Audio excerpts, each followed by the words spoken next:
안녕하세요. 오늘은 생방송에 앞서 전립선암에 대해서 좀 리뷰를 할게요. 자, 그래서 가장 흔하게 듣는 게 전립선암이 건강검진으로 검사해야 되나? 여기에 대해서 질문이 좀 있어요. 의학적으로 관심이 많으신 분들은, 관심이 없으신 분들은 전립선암 검사하는 게 있는데 검사 당연히 해야 된다고 그냥 생각을 하시는데요. 좀 더 지식이 있으시고 관심이 있으셨던 분들은 검사를 해야 되냐고 물어보죠. 그리고 그 검사를 했을 때 거기에 대한 득과 실, 그리고 암이 걸렸다면 이걸로 내가 죽을 건가? 얼마나 죽을 확률이 있을 건가? 이런 생존율에 대해서 질문을 하시죠. 궁금해 하시니까. 그리고 치료는 어떤 것이 있는 거에 대해서 간단하게 이야기를 해보겠습니다. 전립선암이라면 남자한테만 있는 거죠. 이쪽에 방광이 있는데 이 방광에서 소변이 나오는데 소변이 나오는 그 줄기에서 그것이 이제 전립선이거든요. 근데 여기에 보통 분들이 말하는 거는 연세가 드신 분들은 전립선 비대증이 있습니다. 전립선 암이 아니라 대부분 전립선에 문제가 있다 그러면 전립선 비대증을 말하죠. 그냥 커지는 거예요. 전혀 암하고는 상관이 없고 그냥 커지는 거 비대해져서 소변을 못 보고 막 밤에 소변 보러 자꾸 깬다 이런 이야기들을 하시는 게 이제 전립선 비대증인데, 그래서 오늘은 그 비대증이 아니라 이제 전립선에 암이 생기는 거를 말씀을 드리겠습니다. 그래서 전립선암을 이제 검사를 한다고 하면 이런 식으로 조직 검사를 하진 않고요. 제일 처음에 건강검진으로는 피검사를 하죠. 그래서 PSA를 검사를 합니다. 건강검진에서 무슨 문제가 있어서 전립선 암이 그 암 마커인데 그게 올라갔다고 하면 전립선이 암이 있을 거라고 생각을 하고 조직 검사를 이렇게 하죠. 누워가지고 이렇게 있다 보니까 별로 편한 자세는 아니고, 근데 이 정도 됐으면 벌써 그 전에 초음파나 CT를 찍어서 전립선에 암처럼 보이는 게 뭔가 있는 것 같다라고 하는 거를 재확인을 한 후에 이렇게 조직 검사를 하게 됩니다. 쪽으로 항문 쪽으로 들어가서 여기 직장이죠. 이제 대장의 끝에 해서 바늘을 해서 전립선을 조직 검사를 하는데요. 이 부위가 굉장히 쉽게 조직 검사를 할 수 있는 부위는 아니죠. 굉장히 어려운 부위라고 할 수는 없지만 이 전립선이 콩팥처럼 15cm짜리의 장기가 아니기 때문에 전립선 자체가 작고 그리고 항문으로 들어가서 해야 되기 때문에 쉬운 건 아니에요. 어려운 시술은 또 아니지만. 그래서 왜 이거를 길게 말하냐면요. 우리가 전립선 검사에 대해서 왈가불가 하는 게 그동안 자료가 정말로 이게 전립선 건강검진을 해서 우리가 환자들을 도와주는 건지 아니면은 별 의미가 없는 건지에 대해서 자료들이 쌓였는데 2005년에서 2014년까지 자료들을 보면 10만 4,584명이 전립선 조직 검사를 하게 됐습니다. 그 전에 많이 했는데 근래 들어서 굉장히 줄어들었지만 후반대에는 좀 많이 줄었어요. 왜냐면 다른 정보들이 벌써 들어와서 전립선 조직 검사를 예전처럼 많이 안 하거든요. 그런데 이렇게 10만 4천 명을 가지고 조직 검사를 해봤더니 17%가 이 조직 검사를 하고 문제가 있더라. 이제 거기에 대한 컴플리케이션이 생긴 거예요. 부작용이.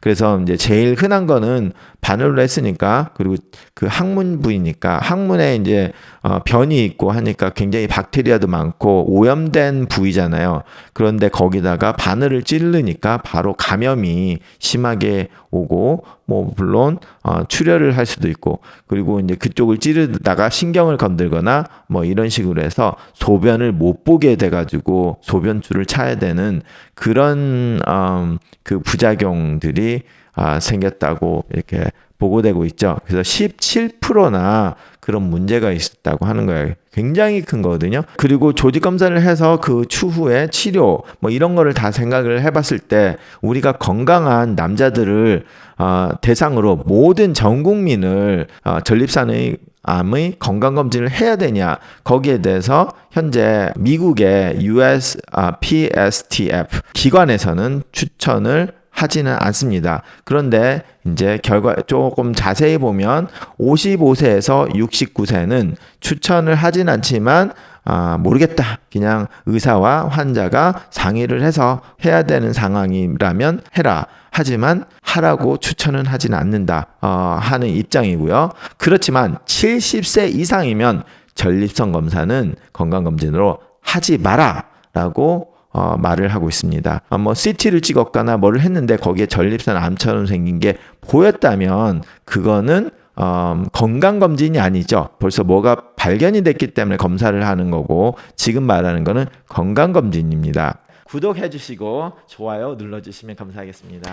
자, 그래서 왜 전립선암 검사를 하냐 마냐의 이야기가 나오냐면 이게 전립선암 검사, 특히 이제 지금 여기서 말하는 건강검진 검사는 피검사입니다. 아주 편하게 할 수 있잖아요. 그러니까 편하게 피검사로 할 수 있으니까 모든 사람 해야 되는 거 아니냐 이렇게 단순하게 생각을 하시는데, 왜냐하면 뭐 조직 검사를 하는 거는 뭐 아무나 할 수는 없잖아요. 그러니까 제가 앞에 말씀드린 조직 검사는 벌써 문제가 있을 때만 하는 거고, 그냥 건강검진으로 피검사인데 그냥 간단하게 하는 건데 하면 좋지 않겠냐라고 많은 분들이 생각을 합니다. 그런데 그걸 하고 싶어 하시는 분은 1000명을 검사했을 때 1명이 사망을 예방을 할 수 있고 3명이 그 1000명 중에 3명이 그 전립선암으로 인해서 다른 장기로 전이되는 것을 예방할 수 있었다라는 통계가 나오고 있습니다. 그러니까 뭐 1000명 중에 3명은 전이되는 것도 방지했고 1000명 중에 1명 사망을 예방을 했으니까 당연히 해야 되는 거가 아니냐라고 생각을 단순하게 할 수가 있는데,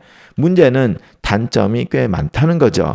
문제는 이게 검사나 진단을 하면서 아니면 치료를 하면서 문제가 많이 생기는데요. 지금 말씀드린 것처럼 검사를 했을 때 이제 PSA, 피검사로 PSA라는 마커를 검사를 했는 경우 위양성이 나오는 확률이 굉장히 높아요. 위양성이라고 하면 뭐냐면 암이 아닌데 이 수치가 그냥 올라가는 거예요. 예를 들어서 비뇨기과에 가셔서 그렇게 손가락을 집어넣어서 전립선을 만져본 후에 검사를 하면 PSA, 그 전립선암 마커가 상승이 돼 있습니다. 암이 아니어도 상승이 돼요. 그쪽에 자극이 나면 PSA가 올라가요. 그래서 전립선 암 검사에서 양성이 나오면 어쩔 수 없이 의사는 추가 검사를 할 수밖에 없습니다. 그러다 보니까 필요 없는 검사를 하고 필요 없는 조직 검사를 하게 된다는 거죠.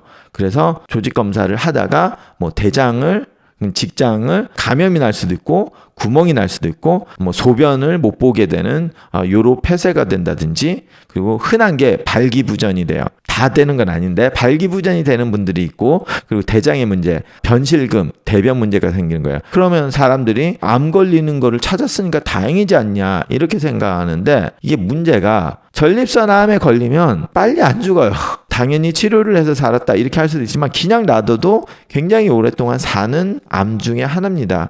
그러다 보니까 더 일찍 발견해서 치료를 하면 더 좋겠지만, 그리고 그냥 놔둬도 오래 살 수 있는 거기 때문에 뭐 75세 되신 분이 전립선 암이 걸려서 돌아가실 확률과 발견을 못해서 일찍 돌아가실 확률이 그렇게 차이가 안 나는 경우들이 다분히 있다는 거죠. 물론 15년, 20년 동안 본 환자들 중에서 전립선 암이 굉장히 공격적으로 막 퍼지는 암이라서 뼈에도 막 전이가 되고 굉장히 허리가 아프고 척추에 전이 되고 막 이런 환자들도 꽤 많이 봤습니다. 그렇기 때문에 그런 분들은 검사를 해서 치료를 했으니까 다행이다고 생각을 하는 경우도 있죠. 근데 지금 제가 말한 건 이제 통계학상 말씀을 드리는 거예요.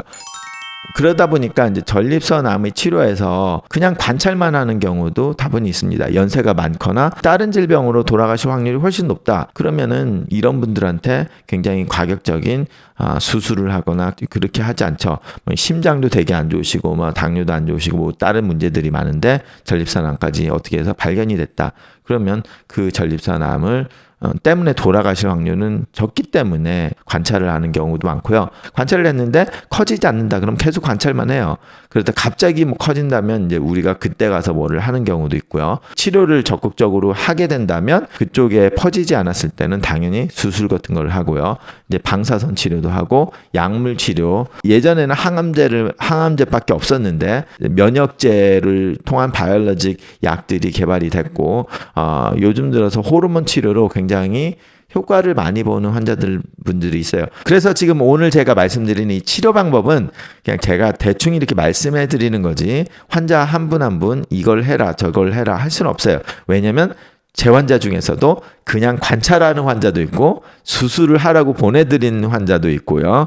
방사선 치료 하신 분도 있고 약물 치료, 항암제로 약물 치료하신 분도 있고 제 환자 중에 호르몬 치료로 지금 잘 되고 있으신 분도 있고 그래요. 이러기 때문에 제가 이렇게 말을 하면서 이게 좋다, 저게 좋다 할 수가 없어요. 지금 그래서 이 전립선암에 대해서 이제 대충 알아봤는데 암 중에서 그래도 예후가 그러니까 양호한 암이고요. 그렇지만 전립선암이 막 이쪽 저쪽 척추에도 퍼지고 해서 굉장히 고통스럽게 하고 치료도 어렵게 하시고 돌아가신 환자분들도 당연히 제 환자분 중에 있습니다. 그래서 제가 좋은 암이라고 해서 모든 사람한테 그렇다는 건 아니고요. 대부분 만약에 이제 뭐 폐암이다 그런 폐암은 굉장히 많은 분들이 돌아가시고 치료가 쉽지는 않은 병이죠. 치료 잘 되는 분도 당연히 있지만 그런데 그것에 비해서는 훨씬 다른 암에 비해서 양호하다는 말씀이 있으니까 오해하시지 마시고요. 예.